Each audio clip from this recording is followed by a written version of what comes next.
അധ്യായം 6 ഭൂപട വായന. സമയമേഖല സോഫ്റ്റ്വെയറിലൂടെ. സൺക്ലോക്ക് എന്ന സോഫ്റ്റ്വെയറിനെയാണ് ഇവിടെ പരിചയപ്പെടുത്തുന്നത്. Sunclock menu bar. സൺക്ലോക്ക് തുറന്ന് ജാലകം മാക്സിമൈസ് ചെയ്ത ശേഷം ജാലകത്തിൽ എവിടെയെങ്കിലും മൗസ് ക്ലിക്ക് ചെയ്ത് സൺക്ലോക്ക് മെനു ബാർ പ്രത്യക്ഷമാക്കാം. ഇവിടെ സൺക്ലോക്കിന്റെ മെനു ബാർ കാണുന്നുണ്ട്. നമുക്ക് സൺക്ലോക്ക് തുറന്നു നോക്കാം. ആപ്ലിക്കേഷൻസ് എന്നതിൽ ക്ലിക്ക് ചെയ്യുന്നു. എഡ്യൂക്കേഷൻ എന്നതിന് നേരെ സൺക്ലോക്ക് എന്നതിൽ ക്ലിക്ക് ചെയ്യുന്നു. സൺക്ലോക്ക് ജാലകം പ്രത്യക്ഷമായിട്ടുണ്ട്. ഇതിനെ മാക്സിമൈസ് ചെയ്യുന്നു. ഇവിടെ ക്ലിക്ക് ചെയ്ത് ഇതിനെ മാക്സിമൈസ് ചെയ്യുന്നു. ഇനി ഈ ജാലകത്തിൽ എവിടെയെങ്കിലും ക്ലിക്ക് ചെയ്തു കഴിഞ്ഞാൽ മെനു ബാർ പ്രത്യക്ഷമാവുന്നതാണ്. നമുക്ക് പരിശോധിക്കാം. ഇവിടെ ക്ലിക്ക് ചെയ്യുന്നു. സൺക്ലോക്കിന്റെ മെനു ബാർ പ്രത്യക്ഷമായിട്ടുണ്ട്. ഇവിടെ ടെസ്റ്റിൽ മെനു ബാറിനെ പറ്റി വിശദമായിട്ട് പറഞ്ഞിട്ടുണ്ട്. സന്ദർഭത്തിനനുസരിച്ച് അവയോരോന്നും പരിചയപ്പെടാം. ഇനി ഇതിലെ പ്രവർത്തനം 6 ഒന്ന് നോക്കുക. സമയമേഖലകൾ. 0 ഡിഗ്രി രേഖാംശ രേഖയായ ഗ്രീനിച്ച് രേഖയെ അടിസ്ഥാനമാക്കിയാണ് ലോകത്തെവിടെയുമുള്ള സമയം നിർണയിക്കപ്പെടുന്നത് എന്നറിയാമല്ലോ. ഗ്രീനിച്ച് രേഖയിൽ നിന്ന് കിഴക്കോട്ടും പടിഞ്ഞാറോട്ടും പോകുമ്പോഴുണ്ടാകുന്ന സമയമാറ്റം എപ്രകാരമാണ്? സൺക്ലോക്ക് സോഫ്റ്റ്വെയറിന്റെ സഹായത്തോടെ ഇത് കണ്ടെത്താം.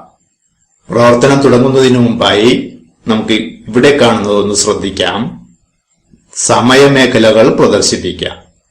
സൺക്ലോക്കിൽ clock and map window menu,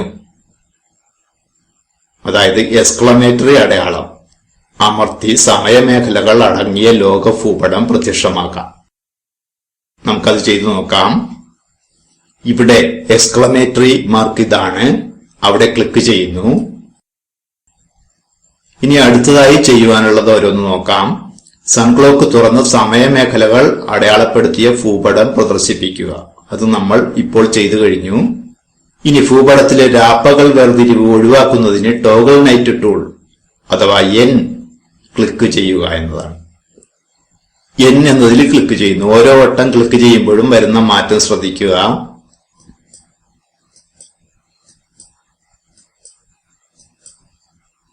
ഇപ്പോൾ ഇതിൽ നിന്നും രാത്രിയുടെ നിറമായ ഇരുണ്ട നിറം അപ്രത്യക്ഷമായിട്ടുണ്ട്. ഇനി രേഖാംശ രേഖകളെ പ്രദർശിപ്പിച്ച് 0 ഡിഗ്രി രേഖാംശമായ ഗ്രീനിച്ച് രേഖയിൽ ക്ലിക്ക് ചെയ്യുക. രേഖാംശ രേഖകളെ പ്രദർശിപ്പിക്കുന്നതിന് M എന്ന ടൂളാണ് ഉപയോഗിക്കേണ്ടത്. ടൂൾ ബോക്സിലെ M എന്ന ടൂൾ നമുക്ക് പരിശോധിക്കാം. M എന്ന ടൂളിൽ ക്ലിക്ക് ചെയ്യുകയാണ്. ഇപ്പോൾ രേഖാംശ രേഖകൾ പ്രത്യക്ഷമായിട്ടുണ്ട്. ഇനി 0 ഡിഗ്രി രേഖാംശമായ ഗ്രീനിച്ച് രേഖയിൽ ക്ലിക്ക് ചെയ്യുക. അങ്ങനെ ക്ലിക്ക് ചെയ്ത് കഴിയുമ്പോൾ താഴെ സോളാർ സമയം ദൃശ്യമാകും. നമുക്കത് പരിശോധിക്കാം. ഇവിടെയാണ് 0 ഡിഗ്രി. അവിടെ ക്ലിക്ക് ചെയ്യുന്നു. താഴെ ഇവിടെയായി സോളാർ ടൈം വന്നു കഴിഞ്ഞു. ഇനി ഗ്രീനിച്ച് രേഖയിൽ നിന്ന് കിഴക്കോട്ടും പടിഞ്ഞാറോട്ടും 30 ഡിഗ്രി മുതൽ 180 ഡിഗ്രി വരെയുള്ള രേഖാംശങ്ങളിൽ ക്ലിക്ക് ചെയ്ത് തീയതിയും സോളാർ സമയവും നിരീക്ഷിച്ച് വിവരങ്ങൾ പട്ടികപ്പെടുത്തേണ്ടതുണ്ട്. നമുക്കത് ചെയ്തു നോക്കാം. ഇതാണ് ഗ്രീനിച്ച് രേഖ. ഇതിൽ നിന്ന് വലത്തോട്ടും ഇടത്തോട്ടും 30 ഡിഗ്രി 60 ഡിഗ്രി എന്ന ക്രമത്തിൽ ക്ലിക്ക് ചെയ്യണമെങ്കിൽ M എന്ന ടൂളിൽ ഒന്നുകൂടി ക്ലിക്ക് ചെയ്യേണ്ടതുണ്ട്. അതായത് ഇവിടെ 0, 1, 2, 3 എന്ന ക്രമത്തിലാണ് നമ്പറുകൾ കാണുന്നത്. അതിനെ ഡിഗ്രി അളവായിട്ട് കാണണമെങ്കിൽ ഇവിടെ M എന്ന ടൂളിൽ വീണ്ടും ക്ലിക്ക് ചെയ്യേണ്ടതുണ്ട്. M എന്ന ടൂളിൽ ക്ലിക്ക് ചെയ്യുന്നു. ഇപ്പോൾ 15, 30 ആ ക്രമത്തിൽ ഡിഗ്രി അളവുകളായിട്ട് അത് മാറിയിട്ടുണ്ട്. ഇനി അതിനെ മുകളിലേക്ക് മാറ്റണമെങ്കിൽ വീണ്ടും M എന്ന ടൂളിൽ ഒന്നുകൂടി ക്ലിക്ക് ചെയ്താൽ മതി. ഇപ്പോൾ അത് മുകളിലേക്ക് മാറിയിട്ടുണ്ട്. ഇനി ടെസ്റ്റിൽ പറഞ്ഞ പ്രവർത്തനങ്ങൾ ശ്രദ്ധിക്കുക.